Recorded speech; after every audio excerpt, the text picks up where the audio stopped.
guys, and welcome back to my YouTube channel. If you're new here, hi, my name is Neha and I make videos related to books, and welcome to a reading vlog. So yeah, today's reading vlog is going to be my first big reading project of 2024, where I am going to be reading 100 Years of Solitude by Gabriel Garcia Marquez. I wanted to read this book for quite some time because I'd read Love in the Time of Cholera in 2020, and the pedophilia in that really made me uncomfortable, but a lot of people told me that this book is very different and it's amazing and it's a must read. So I finally decided to pick it up. So I started this last night and I finished 100 pages, and this is how reading the first 100 pages went. So cue the clips.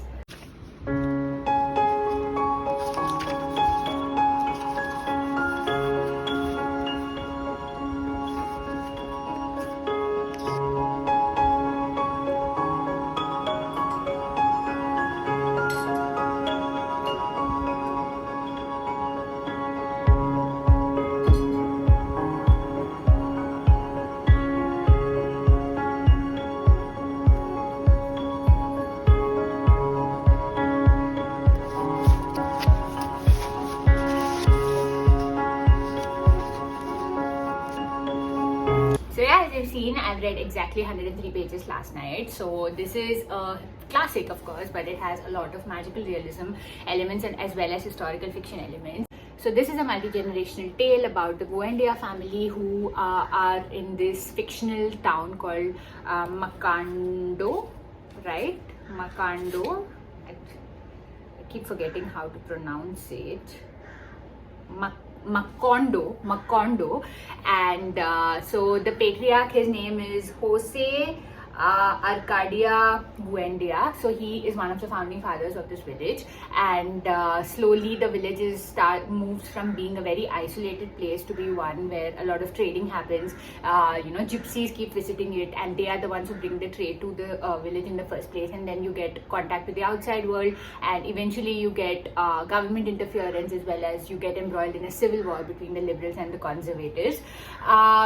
There are a lot of characters in this book, and particularly a lot of characters are named Aureliano and Arcadio and Jose Arcadio. So it's really confusing to keep track of it. But essentially, Jose Arcadio is the patriarch, Ursula is the matriarch, and they have two sons, Jose Arcadio and Aureliano, and then one daughter called Amaranta. They also have an adopted daughter called Rebecca, and then they have kind of their grandson, actually, whose name is Arcadio, is the legitimate son of Jose Arcadio, but he doesn't know that he's the son of his supposed brother, so he also grows up like, their son.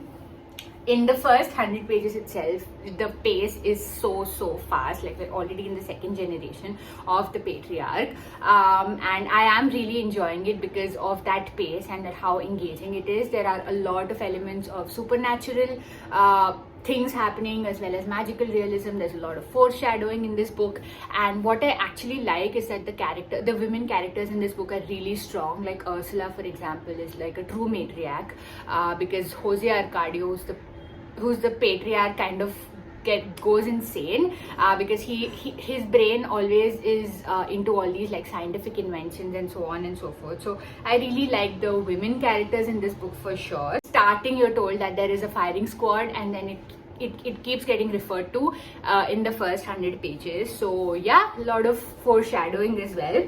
And the names are so frustrating that everybody is named the same combination of 2 or 3 names, and it's so confusing. Like, I keep having to refer to this very helpful family tree at the first page because it's just so confusing.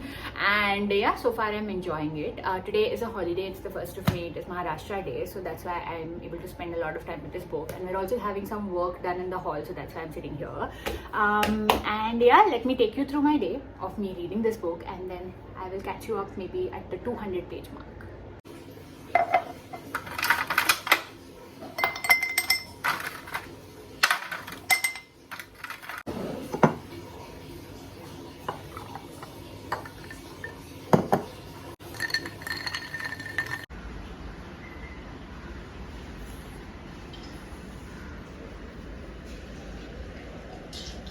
How do you feel shooting your first reel?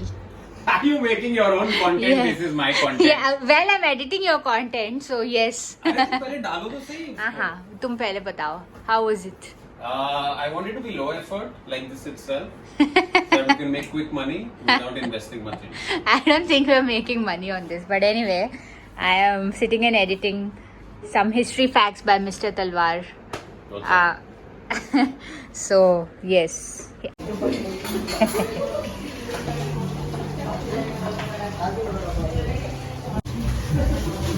Have to hold it from one end. But it's nice and crispy at least. Good.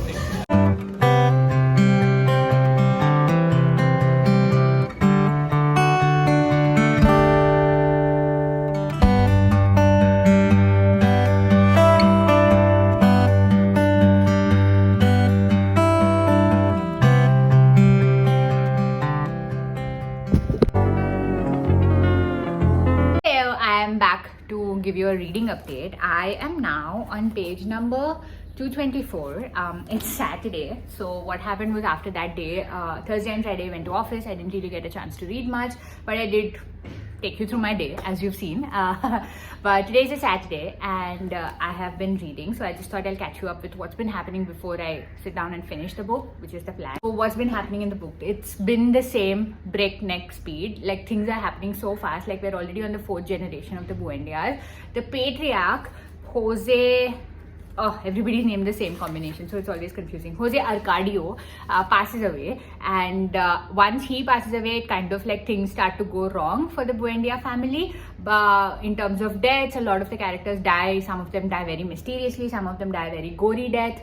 And the Colonel Aureliano, he is at the center point of the war between the liberals and the conservatives, and he gets really cold, really ruthless, and then suddenly gets disillusioned by the war, and then he tries to do suicide, but then his mother nurses him back to health, and then he just spends his days in his laboratory making goldfishes. So he is now a little sidelined, but the 100 pages have been full of the war and full of gory details. His family has been busy procreating, but a lot of the women have also tragic things happen to them. Like Rebecca, the adopted daughter, gets married to her adopted brother and kind of gets shunned from the family because of that, but he dies mysteriously. So she becomes a widow, and she completely like disappears from the outside world, goes into her house, doesn't come back. People forget that she's even alive.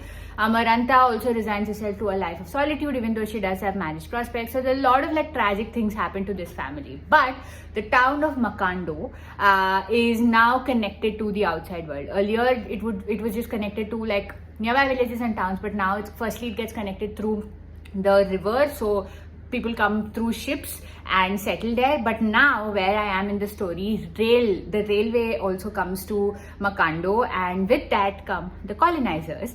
So they come, they create their own colonies, and they kind of like put their customs on the native people, like how all typical colonizer behavior. So that's where I am in the story, interested to see how that goes.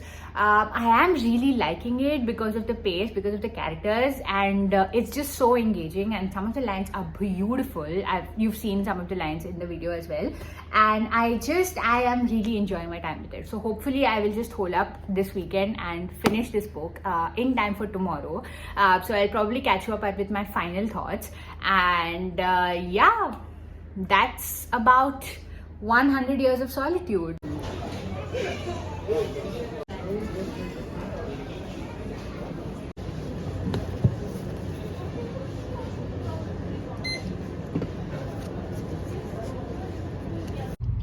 Oh, you want to take photo again?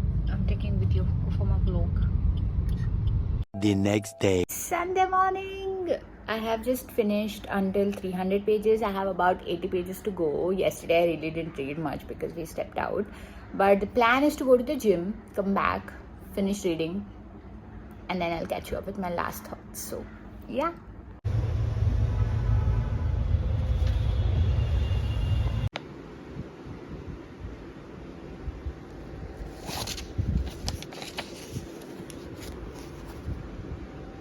We are done! Finally finished 100 Years of Solitude on Sunday, I think around 4:15 p.m. It's been a very, very eventful reading experience for sure. But yeah, I just thought I'll sit down and finally wrap up this book and this vlog. So overall, I really liked this book because of how the pace is, because of how many things keep happening to these characters in every single page, but mostly because of the language.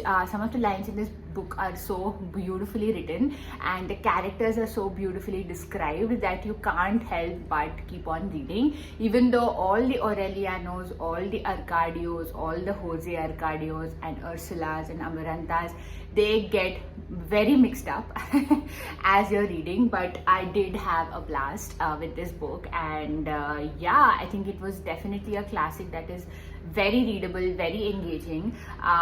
First I thought that the language would be a little inaccessible, but actually not. This is the translation by I'm not sure, yeah, translated by Gregory Rabassa. I don't think I mentioned that, but I found that this translation was very, very readable and engaging, and that's why I think I finished it in the time that I did. I think it took me like 5 days to finish this. I started on 1st and today is the 5th of May. So yeah, 5 days, a total of 5 days it took me. But yeah, it is a very wild ride.